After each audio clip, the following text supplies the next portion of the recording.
Next on Watch the Damn Tape, Milaysia Fulwiley, the latest to hit the portal. We got to get into it.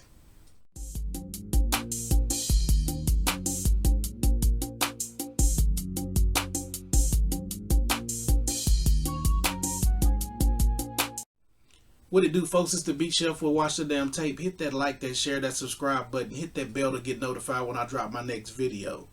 New subscribers, I thank you for joining. Hope you enjoy the show. Old subscribers, thank you for continuing to help me build this platform and push this content out. Boy, this one ain't a surprise. I said after the game when South Carolina got their butts whooped by UConn, don't be surprised by the end of the week if Milaysia Fulwiley leaves South Carolina and jumps in the portal. And lo and behold, on Friday, the Greensville News dropped the news that she was entering the portal.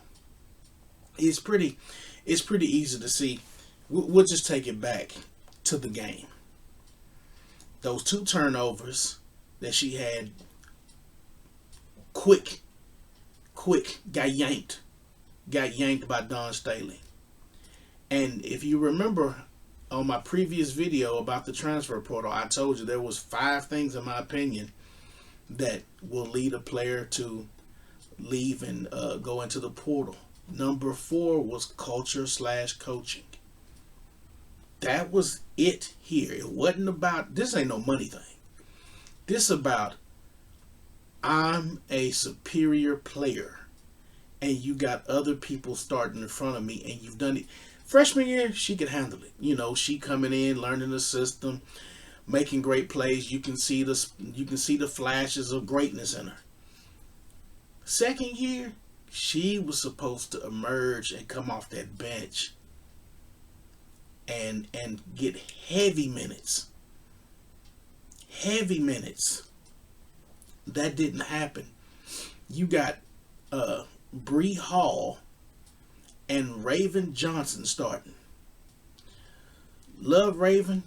She gritty, tough on defense, terrible offensively. This team lacked guard play. You can see it. Their most explosive player was Milaysia. Period, point blank. You can see Milaysia probably already had it on her mind.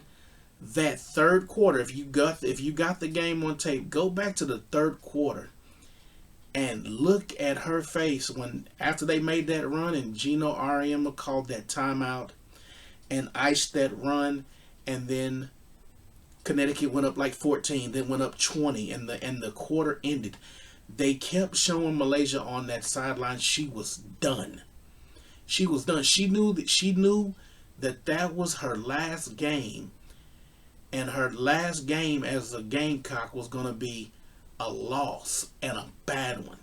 And that fourth quarter, they kept showing her, and she checked out. But I put some of that blame on the coach. Love Dawn Staley to death, but Dawn Staley lost it in that game. All the headbutting, temper tantrum, she lost it, and she lost her team in that championship game, and she lost arguably her best player. And that's why I said after the game, I understand the comments that Milaysia said about not being prepared. Yeah, they weren't prepared. That was evident. They met a buzzsaw in Connecticut. You get Tanaya Latson on Tuesday through the portal. And if you remember, Dawn Staley said about a week or so ago, she said, as soon as I get out of this press conference, I'm going to be hitting the phones and doing my work. And that's what she was doing. She knew. She knew they had a slim chance against Paige Beckers. And it all lines up. You remember she had the comments about Paige, and she was saying, you know, well, you should be talking about my team and what we've overcome and this and this. She knew they were hanging on by a thread. She was keeping it together by a thread. They barely won the season before and won a title with Cardoza. And this one was going to be a more daunting task. And she had a she had a powder keg sitting on that bench. Malaysia single-handedly got them past Maryland. No credit. No credit. It'd have been a coaching genius for Dawn Staley to start Malaysia in the championship game and bring Raven Johnson in off the bench, or even start three guards against Connecticut. That would have even worked, but she didn't. And Malaysia sat there and suffered and fumed during that game. You bring in Latson, the number one scorer in the country. The writing was on the wall. Dawn knew this was coming. She knew it was coming to an end. That's why she was very complimentary of Malaysia. But earlier this week, I was just browsing Twitter and I noticed this video kept popping up, and it had Dawn Staley in it, and she had this message. Take a listen. Being uncomfortable and learning the processes of being uncomfortable, and know that on the other side of an uncomfortable situation is growth.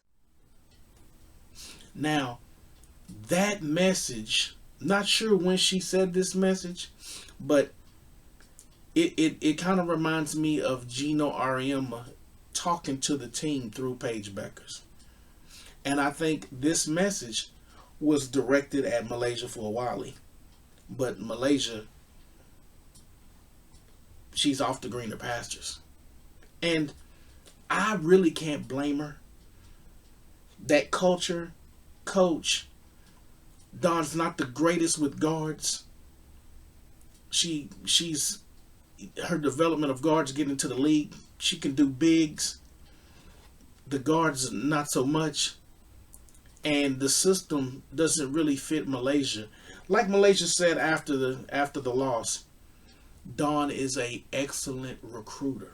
And it's like I told you guys, when they're in your living room and they're making it look like it's going to be paradise, and it's not.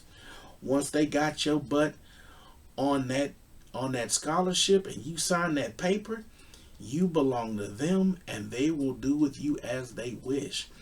And she signed up 2 years straight for that backup role.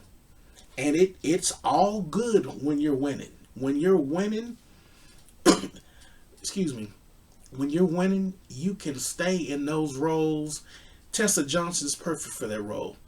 She probably won't start till her senior year. But for her to be a McDonald's High School All-American as well, she's content in coming off the bench. Malaysia's not. Now that Malaysia's in the portal, she can go anywhere. These are a list of the teams that she liked coming into college.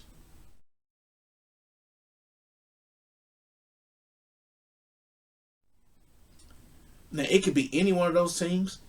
She can go to Duke. Duke's lost some players. They got some players in the transfer portal. She can go to UConn. She can go to Notre Dame. It would be crazy to see Milaysia Fulwiley and Hannah Hidalgo on that court at the same time. To me, 1A, 1B, both of them, to me, I've already said it numerous times, they both got the Iverson chip, in my opinion. Too unstoppable when they come downhill. It's tough sledding. And Malaysia's a little more fearless than Hannah when it comes to getting up and going up against giants. Malaysia's super fearless. It wouldn't surprise me if she's North Carolina State. Wolfpack losing 2 guards. She could run the show.